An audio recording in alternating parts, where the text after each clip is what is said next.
I'm a scientist, you're a scientist.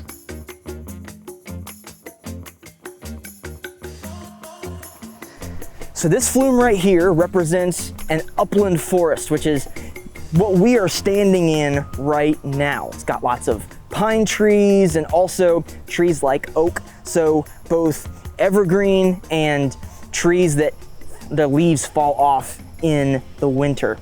So this forest right here has a lot of humus on the ground. So you can see all the pine needles and pine cones, sticks, and leaves that are in this kind of environment. So for this experiment, like I said, we're in an upland forest. So this flume holds soil from an upland forest near your house or your school.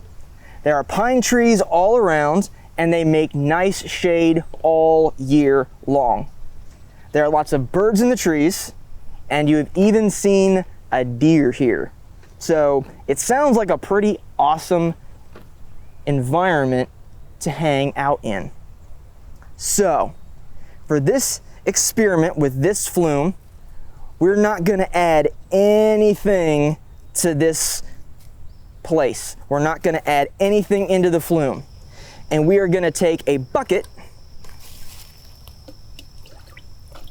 and we are going to measure out half a bucket of rain. There we go. All right. So we've got our rain right here. We've got our flume. We've got our data sheet, and we've got a couple questions we're going to answer before we run this experiment. So the first question is, did we read our card? And the answer is yes, we read that card together. Now, circle the name of the flume that we have right here. What kind of place does this flume represent? So circle the one that it is. Now, before we start this experiment, I want you to write down 2 words to describe this environment that you see represented in this flume. So 2 words to describe it. Nobody's gonna have exactly the same words, and that's okay. And last but not least, what kind of soil do we have here in this flume?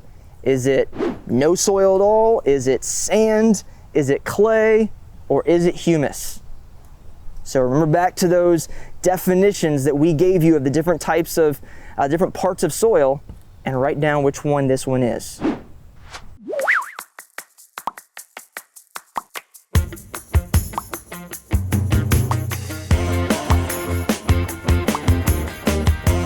Okay, now that we've done that, we are ready to run our experiment. So I've got our rain right here, and we're gonna pour it into the flume and let it run all the way down, and we're gonna collect the water at the bottom, and we're gonna see what happens to the water after it's gone through this type of soil. Are you ready? Let's go. So here goes the rain. It's gonna start raining on this upland forest. So the water is falling on the soil. So what is going to happen?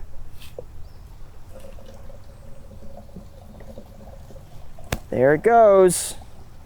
I definitely hear that water trickling out of the soil and into our collection bucket down at the end of this flume. So let's go take a look at what happened to that water after it went through this flume and got down to the end. Let's go take a look at that water.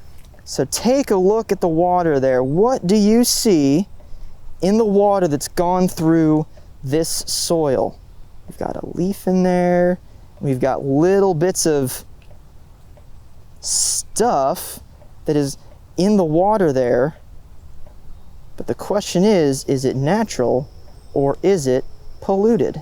Well, we've got some more questions we're going to answer now that we've run this experiment. So let's go back to our data sheet and let's answer some questions because we have run the experiment. So, the first question we have to answer is, did some of the water soak into the soil?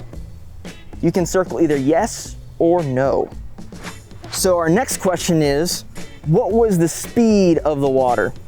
Did it look like it was fast or slow? Well, this water doesn't move extremely fast through this soil, so slow would be a much better answer than fast. You're gonna see other habitats where the water goes a lot faster than this. Think about the water. Was the water that came out clear or cloudy, or was it chunky? And was there a color to the water at all? Did you notice any color? So circle one of those answers, clear or cloudy or chunky, and write down the color of the water if there was any. And then our next question is, circle all of the processes that you saw when this water went through the flume. Did you see erosion? Did you see deposition? Did you see any flooding? Did water flow over the sides of the flume? Now, did people do anything to this habitat here? Did anything get done to it? You can circle yes or no. And is this habitat polluted or is it natural? Circle your answer. Now, some of you might have said it looks polluted because there's bits of leaves and other bits of soil in this water. But it's not polluted. That's all natural pieces of soil that just move along with the water. So there's nothing wrong with this water. You might not drink it right out of this bucket, but it is healthy, natural water that wouldn't be harmful for the area around you or the animals and plants that live there. So, talk with your other classmates about your answers and maybe discuss what you saw in your flume or maybe their flume as well.